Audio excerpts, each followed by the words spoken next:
Hi, this is Creaturist. Welcome to my studio, at least one wall of it.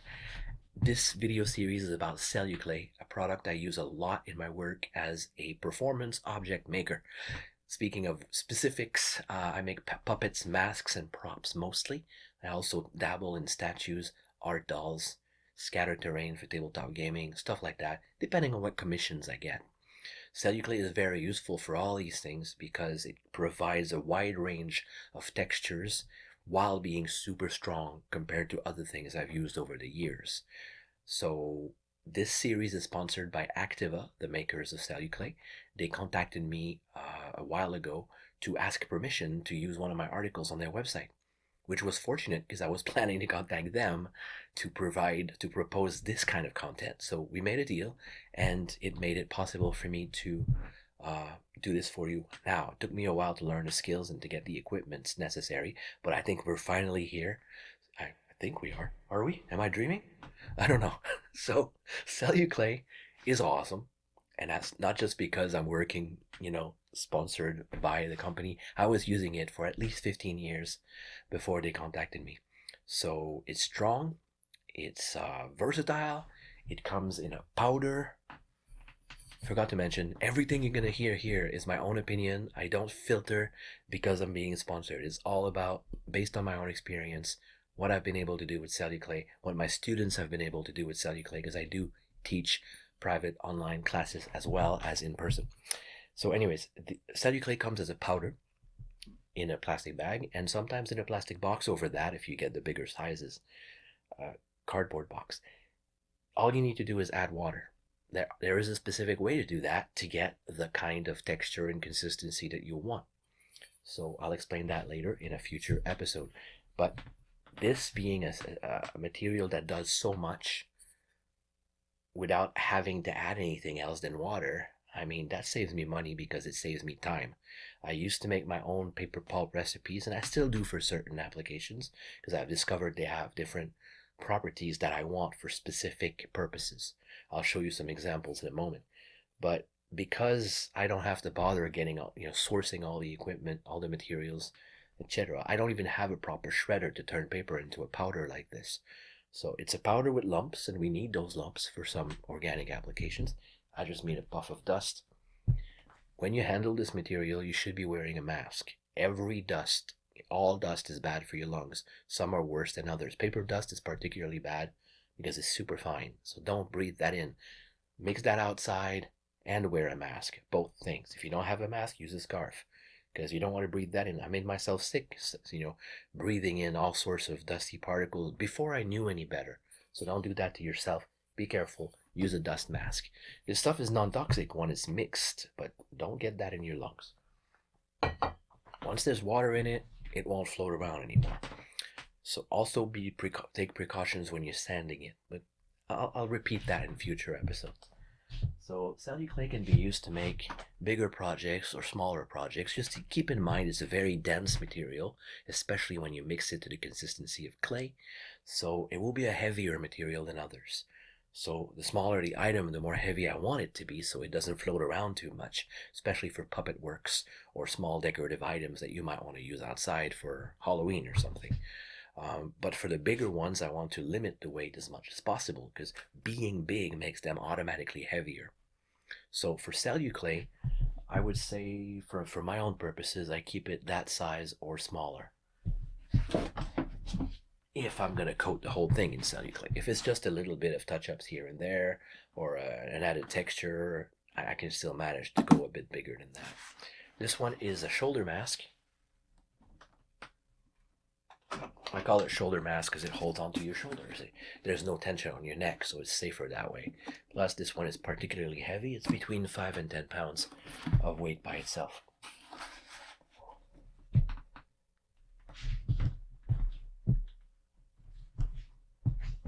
Now, this one is not finished. It's made of craft paper strips with a whole coating or two or three. I think this was 3 applications of CelluClay on top. When that was dry, completely dry, it was primed and painted. This is just a base coat. There will be more painted details. It will look like a landscape. So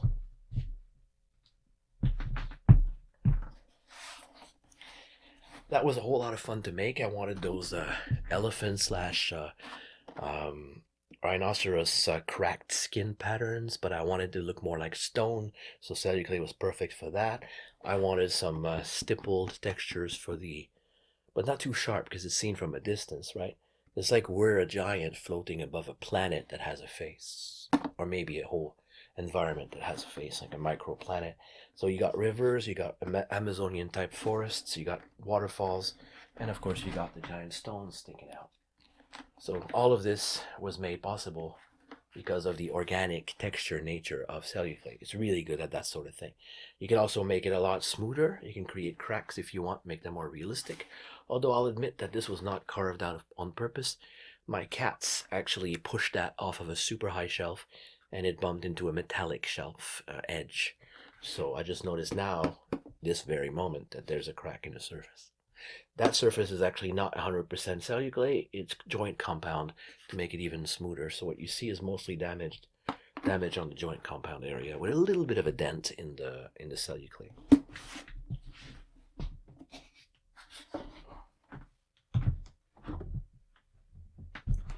This mask is made out of toilet paper pulp that's been tinted so I could see what I was doing inside the white silicone mold that I was using.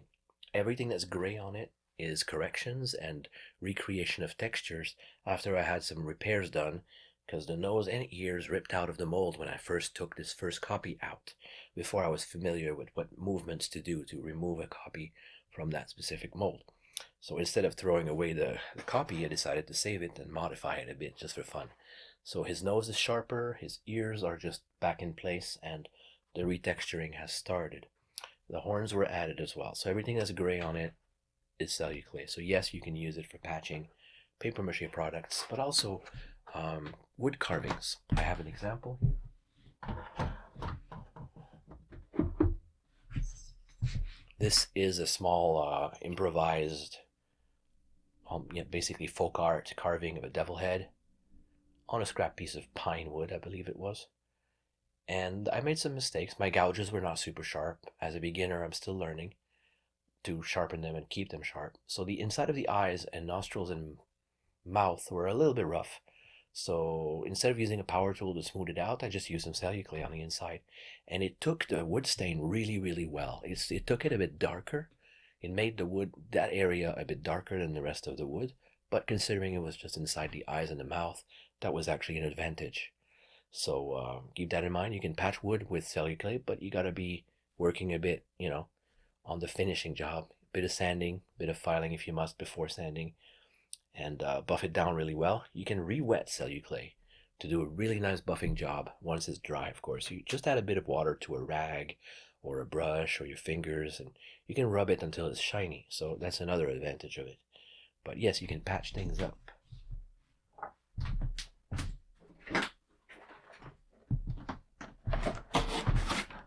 This is a personal project. It's a copy of a mask I made for a Dia de Muertos event, but I decided to add some branches on top to be part of my personal series of environmental message masks.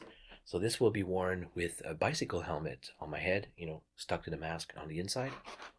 Right now it's not installed. There's a lot of things to do to finish this mask. The gray stuff again is CelluClay, so for sharper edges where the nose is, where the teeth are, where I want some smooth ivory looking textures, where the stones are as well in the forest or around it. Sometimes correcting the textures in a log, the giant tree log here. This is where I would put CelluClay on this product. I want to limit the weight as much as possible because this is going on my head, not on my shoulders. So I want to make sure that I get a good fit that is safe for me to use.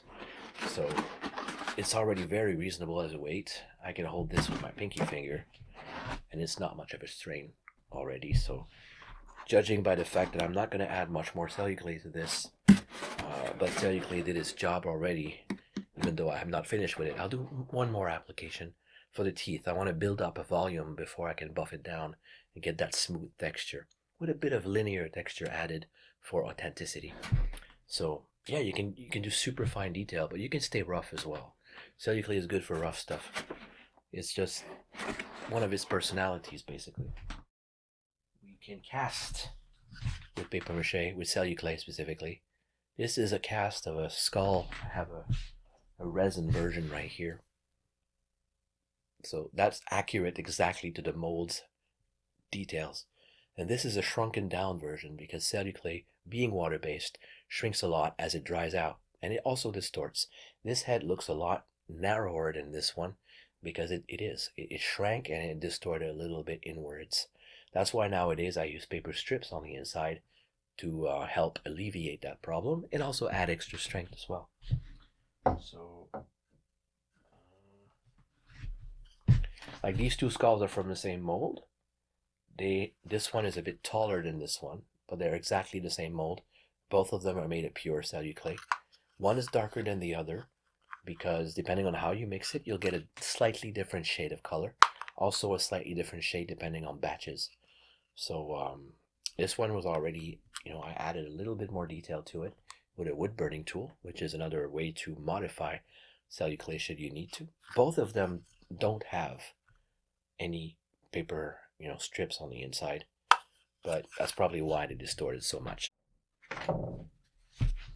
This does not have CelluClay on it yet, but it's in the plans. When I have time to finish it, this will be a mobile, so a hanging moon sculpture that will just freely rotate in the air at the end of a string, probably a black string. It will be covered in CelluClay and it will look like a wood carving probably.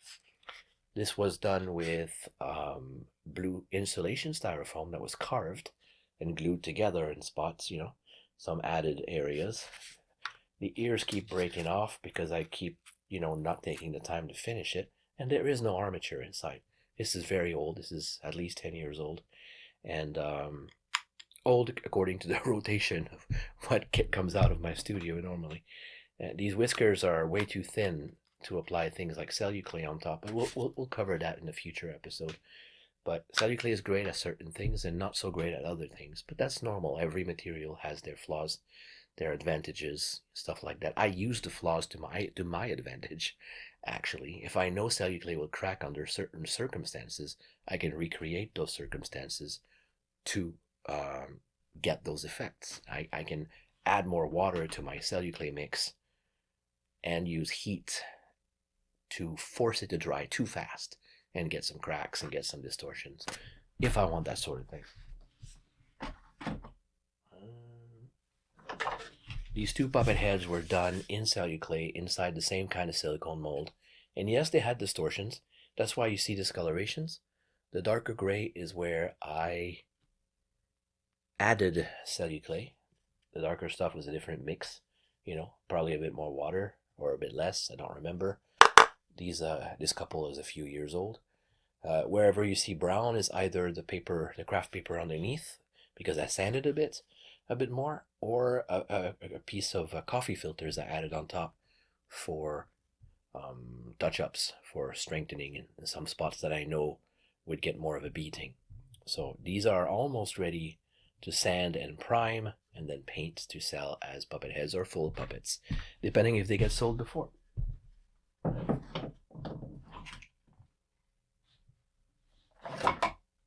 You can use CelluClay directly onto an armature or a sculpture made out of compacted aluminum foil covered in masking tape if you want. If you consider you can leave that in, that's great. That's an easy Halloween ornament right there.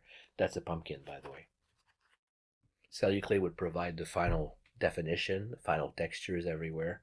I always add a longer stem in there so I can hang it while I work on it. And of course, if I leave it long, it will be easier to hang onto a tree or from a ceiling or something. So another application of CelluClay, making ornaments.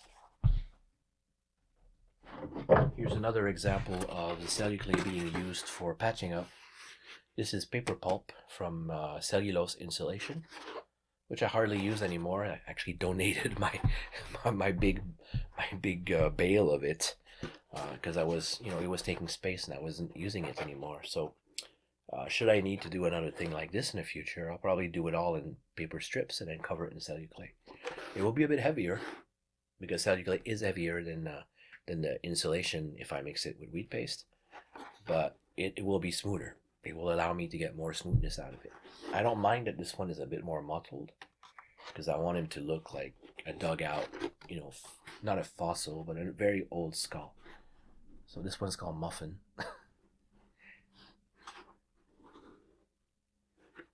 And the dark gray is where the CelluClay was applied. I still need to do a few more applications to get the finish and definition I want.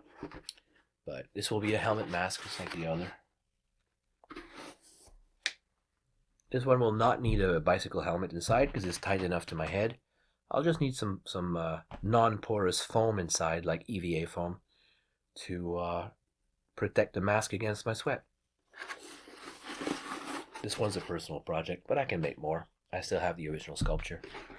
The mold was a failure, but I can remake it. So this one is the first copy from the failed mold, and I still like it. It's very distorted, but it's good enough. You can use CelluClay like I showed the Punch and Judy's earlier inside of a mold, and this is an example of a mold. A very simple one for a tiny ornament. Call this one the odd couple. So you got a gnome and a gnome lady, I guess. Part of the same head. Their hair blends. So I made a mold of that in silicone with plaster as a mother mold on top. I squished some CelluClay in there, and I made a copy. Copy is right here. Now, the definition on this was reduced a lot because of the shrinkage, but it's still an interesting piece, and I can go back and refine it as much as I want. This is a musical instrument. It's a rain stick. I made it for myself, for my ASMR channel, and I wanted a nice texture, and I improvised this this old tree branch. I call it the fantasy branch. So it's a rain stick. It's made out of a big thick cardboard tube, and I closed it off with paper mache strips. I added probably about 600 bamboo skewers inside to create obstacles, and of course a special blend of different seeds and other items to make the noises. I call those the I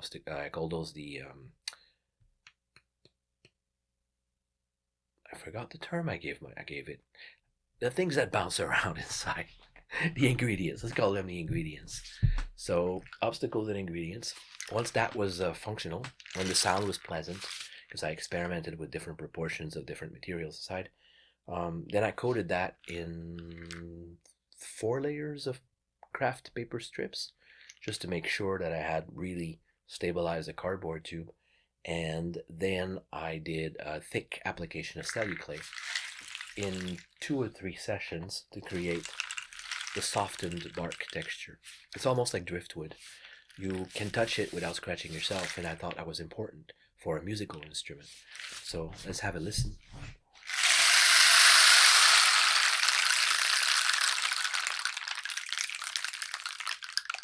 You can go a lot slower like this.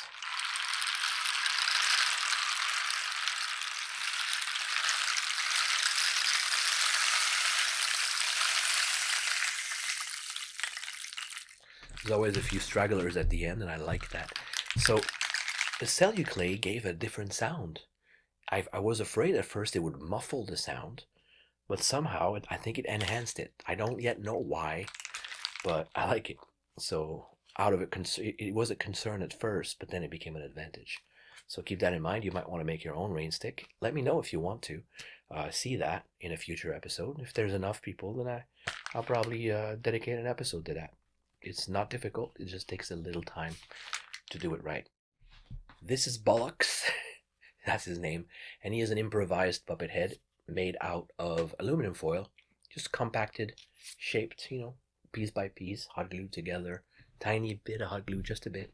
Hold them together. Covered in paper strips. And when that was strong enough to create a base, then it was covered in CelluClay to create the textures, the definition, the personality, basically. I'm really happy with him. I've been using him for years as an example in my classes. So his cheek is a little bit shinier because I use it as the example that you can buff CelluClay. After you sand it, you can go back with a little bit of water on your finger, or if you're going to do it a lot, I recommend use a tool. You don't want to use up your skin too much. And you can make it shiny. This cheek is a bit shinier than the rest already. So if you take the time, you can create porcelain smooth results with CelluClay. Another advantage. To finish this episode, I want to give you a sneak peek of a future episode. I don't know which one it will be, but I intend to cover this in CelluClay to recreate the stone textures in a much stronger way. I have another method that I already use, but I wanted to test to see how sharp I can make the CelluClay so it matches the real stones on this project and blends them in. I also want to do ground textures and all sorts of things. So this is styrofoam. This is installation styrofoam that's been carved. I'm not yet finished with the carving, but close. And then I'm going to cover that in CelluClay for the texturing of ground and rock. So this is like a natural shrine where people show up and get on those steps that are made out of wood sticks. And then they have a little wooden platform that leads them to the actual rock that's been carved into stairs. Then you walk and you get to that higher level to look out, in the distance or speak to the people or summon a demon or whatever. I want it to be a versatile thing that is not too specific, so people who do tabletop gaming can use that. There's also a special feature on that one because I like to play with features. You got a hidden cave entrance in here. There's got a real stone underneath for weighting it so it stays up. But I'm thinking I might replace it or add a magnet in there in both pieces so they snap together so it doesn't fall off when you handle the main piece. So I also intend to put some kind of root in there to serve as a door handle so we don't have to, try to squeeze our fingernails in there. But yeah, CelluClay can provide us with a really nice stone texture. I've tested that before on previous projects, but I don't have them anymore because I mostly work for other people. I do commission work. I would like to finish my own projects more often. Last night I repainted this stone wall, not made of CelluClay, but it could have been if I had enough. This is made out of squishy upholstery foam that I shredded to create these natural textures. Shredded and carved and covered in rubber and then painted with acrylics. These are all techniques I can teach you should you want to learn them. I do offer private online training and also in person in normal circumstances. But until then, online only. Paper mache has a strange reputation as being this messy craft that you do with the kids one afternoon in school or at home. It's going to get messy, you're going to have to clean it up, but it's all worth it because we all had a whole lot of fun. I agree, that's a great thing. But it can be more. What's more? Well, you can make fine pieces of art with it. You can make it as detailed as you want, as precise, anatomically correct if you want. It can represent a rock, some stones, some skin, some grounds, precious metals. It's amazing how much you can achieve with paper mache techniques at large. For fine art purposes, for craft purposes, it's amazing. CelluClay just makes it easier. I can focus on the work. I just mix some water into the powder and get to work. Sometimes, if I plan ahead, I can make a big batch in advance. The properties will be a bit better, if it's a few hours in advance, especially if I don't put it in the fridge. So I'll give all the details to you next week, when we focus on technique. So if you've ever worked with CelluClay and you have some information to share, leave them in the comments below. If you have some questions about it, if you've had some problems with it as well, we can help each other and we can steer the direction of the episodes as we go to create the best possible content for the final video that will be compiled from all the episodes. So until next time, please stay creative. Think about what you could possibly create. Let us know in the comments. Join us on Twitch. There's a whole community of artists over there under the same name. Creaturist is where I do my streams, but I have a list of artists at the bottom of my page if you want to check out other artists if I don't happen to be live at the time. Thank you for watching. See you next week on another episode of Essential CelluClay.